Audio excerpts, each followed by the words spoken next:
Welcome to the audio excerpts of special seminars and conversations with Nolan Narula on gettingpositivekarmanow.com. Doing insufficient action. In a sense, there is, I understand now that my brain is less foggy. I understand, I feel a very strong need to be of service to the divine, or that I have a spiritual purpose, but I never go to bed feeling satisfied that I did enough today, or there's always something that I feel incomplete.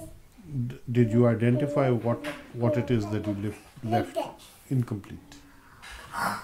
Usually it's either my healing that I feel I could have done more.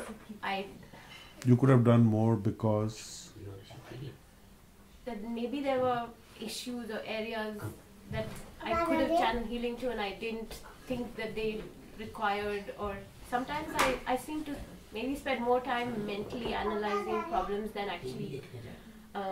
Are you thinking that the problems didn't get better because you could have healed more? So yes, and I feel before that if I had the intelligence to, sometimes I have not understood what is it that's facing me, or so sometimes I'm very anxious that I feel I don't have the capacity to, or the intelligence is lacking, or... I think what happens is that it's not the healing, that the healing is not enough, it's enough. The healing is fine. What's lacking is our own ability to go in the direction that we ask the healing to take us. We are asking the healing, please take me to this place, but I am not doing anything much to go there. I'm waiting for the healing to drag me there, or to pull me there, or to magically, beam me to that spot, without my having to do what is needed, and which might be very uncomfortable for me. So I don't want to do the uncomfortable things, because I don't want to be seen either as a person who is so-called bad in my own eyes or somebody else's eyes. So I would like to not take the responsibility for actually going there. And then I say, if healing wishes, if the divine wishes, Allah wishes, they can take me there. And that's not happening. So then you say, God doesn't wish this to happen. The problem is that I don't want to take the responsibility. So I must take the responsibility. Nobody is helping you to actually lift your leg and put it one foot ahead of the other. You have to do it. So the dissatisfaction is that what you have left undone, it's not that you have not done enough healing for the most part. Unless you're absolutely not doing it, that's a different thing. But if you are spending some time doing the healing, how much are you spending in actually working out the plan going forward? So, one of the biggest failings is not having a plan in writing. If you do not have a plan in writing, where do I want to go? You have no direction, you're like a rudderless boat. You'll end up anywhere, wherever the winds of chance will take you. So, that seems to be your problem. So you don't have a plan. Now let me say that having any plan is better than having no plan. Even if it's a stupid plan, even if it's a failure plan, we are not talking about whether it's going to fail or not. It's going to talk about having some hard perspective. Okay, I'm going in this direction. You can change your mind in 2 days, no problem. But unless you put it down, you won't have it, because your mind is not something that will hold it. You have a thought today, this is what I want to do. Tomorrow, that thought is gone. Some other thought will come and take you to some other direction partly. Then that thought is gone. Then 4 days later, you're just zigzagging all over the place. You must have a written down plan in writing. Put it down in your computer, in your notebook. This is what I want to achieve. Then when you see it in front of you in the written word, then you will start thinking, what are the intermediate steps? What ends up happening is that we don't have the intermediate steps. We just say, I'm here, I want to go to the other end of the universe right there now. How am I going to get there? I'm not looking at that. I just want to go there. I just want to go there. I just want to go there. And I'm not looking how I've got to go there. I just want to go there. You'll never reach. So even for my spiritual goals, I should write down. You have to, yes. What is your spiritual goal actually? Sir, that I want to go back to the spiritual universe. Yes, write it down. I want to become binding consequence karma free. I want to enjoy my life while I'm wherever I am, whatever life I have, whether I'm here, there, or anywhere. I want to have where I feel good and happy and comfortable. What else do you want? Write it down. And then you'll start seeing that actually being happy is not dependent on what's happening around you. Being happy has to do with how you are as a person dealing with the rest of the world, with the universe. If you are dealing very openly with the universe, you'll find that there's a lot of happiness coming to you. I'll give you an example. It struck me when I came from Delhi, landed in London. Well, I've been here in March, but this is not a place I come to frequently. So it was very nice. I came and I looked at everything very happily. People are nice, the place is good, the weather's chilly, it's good, this is nice, this is nice.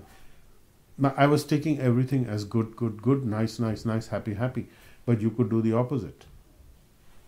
Yeah. So you need to look at things that are familiar on a daily basis as though it's the first time you're seeing them. And then your natural inner spiritual happiness and goodness will flow out. Like the hotel room that I'm staying in is part of what they call their classic hotel room, which is old-fashioned. So I was wondering, this is like very narrow corridors, but the room was very spacious compared to the executive room that I had stayed in the last time. So I said, this is great. I didn't have that much space. I have a lot more space here. Now somebody could go and say, hey, what is this place? But I actually liked it for the more spaciousness aspect of it. And it has a nice view across, it's an open area across the school. There's a school across. There's a basketball court. So it's nice and it looks light and it's airy and everything. So it's a nice room. I mean, why should I say it's not nice? Why am I comparing it to anything else? So when I start having these comparisons, when I even compare to myself or what I could have done, if you are always going to be judging yourself, you will never be happy. You'll never be satisfied. Satisfaction doesn't come from calculating how many hours of healing I did, how many symbols I made, what techniques I used, what procedures I did. That's not where happiness is coming from. Happiness is coming from allowing your inner joy to flow naturally and spontaneously. And then whatever you're doing, you're happy. But sir, like we are surrounded by people, many people, and the action of other people disturb us. Like we may try to be happy, but the wrongdoings of some people affect us. So how to deal? If you be happy, you're not doing what they're doing. And why should I allow them to affect me? They're doing what they have to do. I will do what I have to do. But sometimes, like sir, it's not possible to avoid them because no, you don't our avoid relatives them. or Yes, maybe our close ones, dear ones. Yes. So how to deal in that? So then you have to figure out how much liberty have you given them to encroach on your space. How much are you allowing them to manipulate you? How much? Why are you giving into it? That is only emotional blackmail or emotional manipulation, and you should say, I'm sorry, this is not where I'm going. This is my limit, this is my boundary, and beyond this, I'm sorry, I don't invite you in here. But if they are very close ones, then how do you... What is very close? Could be parents, could be brothers, could be Yes, sisters. yeah. So, their parents and brothers and sisters in this lifetime, you will never see them again after this lifetime, and neither will they see you. And what are your previous parents and brothers and sisters? You haven't seen them. Then But we know only about this life. you know about your past life also 100%. Think back when you were a little baby. What are your earliest memories of yourself? If you think back of your earliest memories of who you were, as though in front of a mirror, and then see your body changing, see yourself changing, what do you see? Till this point in time. From a child 4, 5, 6 years old till now, what change have you seen? In that mirror. What does it change? Tell me.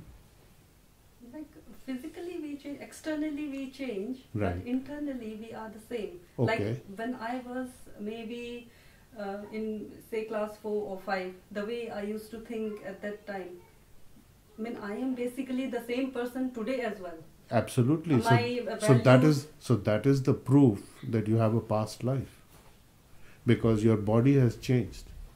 Medically, your body has changed. You don't have the same cells you were No, I born don't with. have the same body. So you have reincarnated in this lifetime. So question is, who is you, not the body? You is that being that has not changed, and that is connecting to a particle which is also not changing. So when you have something that doesn't change, it's called eternal.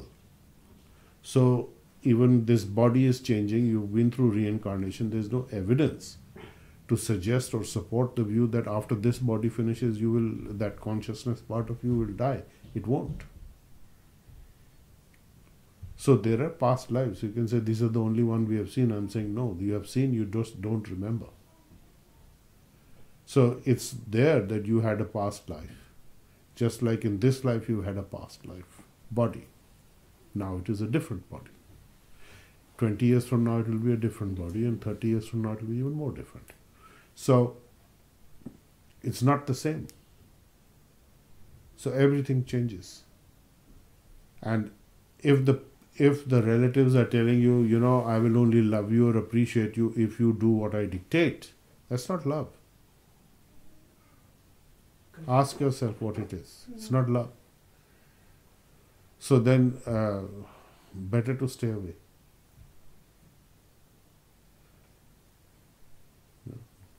Do not allow them, do not give this away to them. You are giving your own power of attorney to them. You have the right to withdraw your power of attorney anytime. Take it back. Sorry, rescind it. But I don't like this, I don't permit it. Parental thing also, if it has come to the point where they're only finding faults, and they are saying they're finding faults in order to correct you, to help you. Say, I don't need correction. I'm a 30-plus-year-old lady. I don't need correction. I have a husband. You have children? Yes, 2 children. Yes. So, how old are you, if I may ask? Myself? Yes. I am 37. Yeah. So, well, at this age, I don't need you to treat me like I'm 6 years old.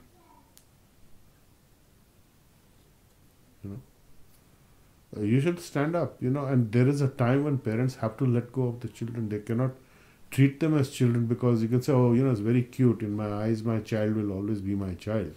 But he's a grown-up adult. He's making his own decisions and mistakes just like you did. Right? So, if they had a right to make their mistakes, so do I. I don't need you second-guessing me. You have to you understand that you have to take charge of your life. Otherwise, you are going to have backache. And that backache is coming because somebody is really manipulating you. The day you take your charge of your life back, your backache will disappear. That's healing.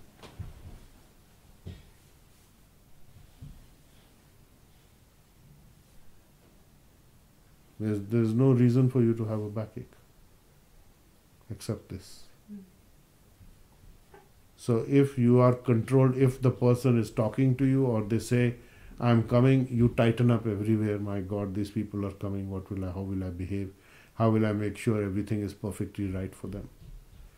If they give you a phone call, you're again at attention. If somebody reports this, had this thing to say about you, again you're at attention. So this person has really got you down. Not their fault. You allowed it. Yes. So reclaim your life. That's the bottom line. Reclaim your life, absolutely. And you will not have these issues. That's it. We can't be helpless. You have to take a decision, and if you are thought to be a bad person, so be it. What makes you think they already don't think you are like that? You all say, no, wo to hai hi aise. They are like this only. Very typical. So, this is there in every family to some degree. Where it gets to be a problem, where it's affecting your physical health, it is traumatizing you emotionally and internally, drop it.